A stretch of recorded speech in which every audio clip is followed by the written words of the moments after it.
দেখুন বন্ধুরা, কত সুন্দর আলু চচ্চড়ি বানিয়েছি। চলুন কিভাবে বানিয়েছি সেটা আপনাদের সাথে শেয়ার করি।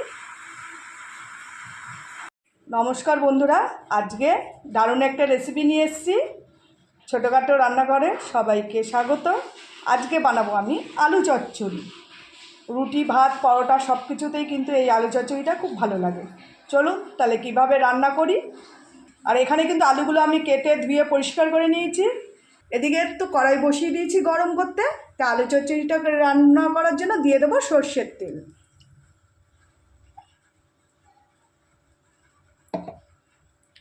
তেলটা ততক্ষণ গরম হোক ভালো করে। এদিকে তেল তো গরম হয়ে গেছে। এবার দিয়ে দেবো দুটো শুকনো লঙ্কা আমি চিড়ে নিয়েছি, আর দিয়ে দেবো 5 ফোড়ন। এবার দিয়ে দেবো কুচনো পেঁয়াজ। পেঁয়াজটাও দিয়ে দিয়েছি। পেঁয়াজটা একটু হালকা ভেজে নেবো।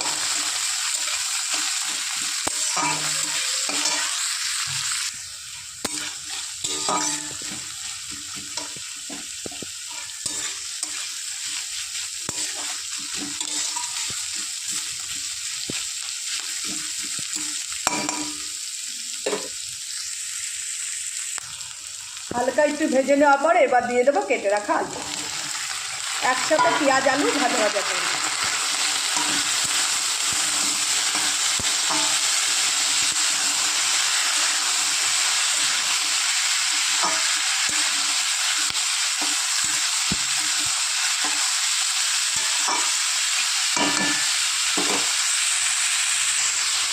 এবার দিয়ে দেবো কেটে রাখা টমেটো কুচি, লঙ্কা, কাঁচা লঙ্কা চিড়ে রেখেছি, কাঁচা লঙ্কা। ভালো করে টমেটো, কাঁচা লঙ্কা দিয়ে আর একটু ভাজা ভাজা করব।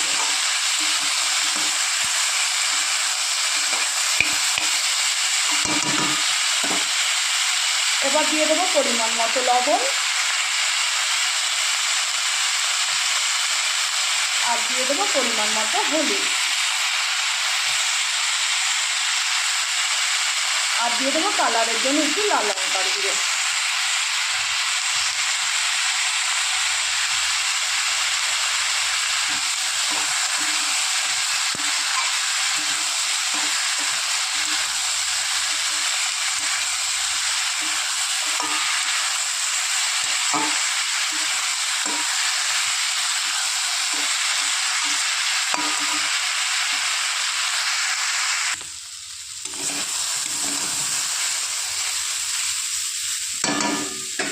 ভালো করে ভেজে নেওয়ার পর এবার দিয়ে দেবো পরিমাণ মতো জল।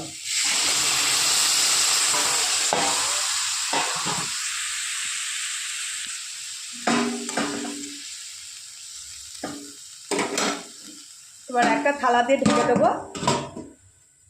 10-15 মিনিট ভালো করে সেদ্ধ করে নেব আলুগুলো।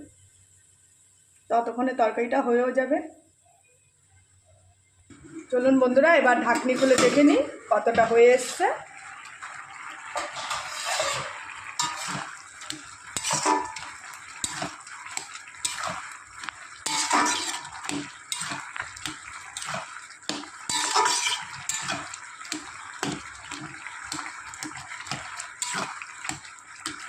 খুন্তি দিয়ে আলুগুলো এরকম একটু ঘেটে দিলে খেতেও ভালো লাগে। লুচি, পরোটা, রুটি এগুলোর সাথে খেতে এরকম আলু চচ্চড়ি খুব ভালো লাগে খেতে। আজকে আলু চচ্চড়িটাই পেঁয়াজ দিয়ে করেছি, অনেকে পেঁয়াজ ছাড়াও করেন, কিন্তু পেঁয়াজ দিয়েও ভালো লাগে খেতে, রুটির সাথে, পরোটার সাথে। আমরা তো মাঝে মাঝে গরম গরম ভাতের সাথেও খাই।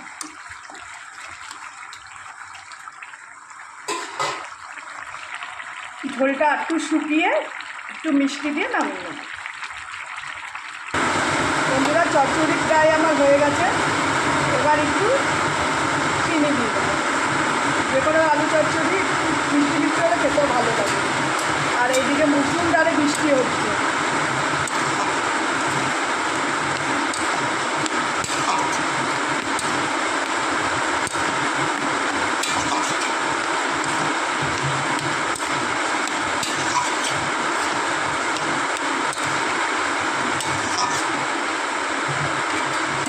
চচ্চড়ি প্রায় আমার হয়ে গেছে। এবার আমি নামিয়ে দেবো। ধনে পাতা কুচি হলে ভালো হতো, কিন্তু এখন ধনে পাতা পাওয়া যাচ্ছে না বাজারে, খুবই কম। চলুন নামিয়ে নিই। চলুন এবার নামিয়ে নিই একটা গামলায়।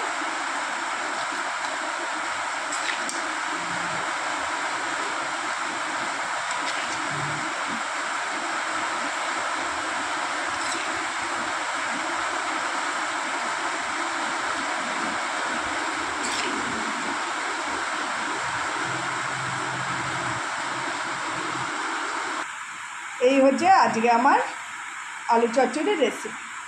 ভালো লাগলে একটা লাইক করবেন, শেয়ার করবেন প্রচুর প্রচুর বন্ধুদের কাছে, আর কমেন্টে জানাবেন আমার এই ঘরোয়া পদ্ধতি আজকের এই আলু চচ্চড়ির রেসিপিটা কীরকম লাগে, আর চ্যানেলটি সাবস্ক্রাইব করে দেবেন।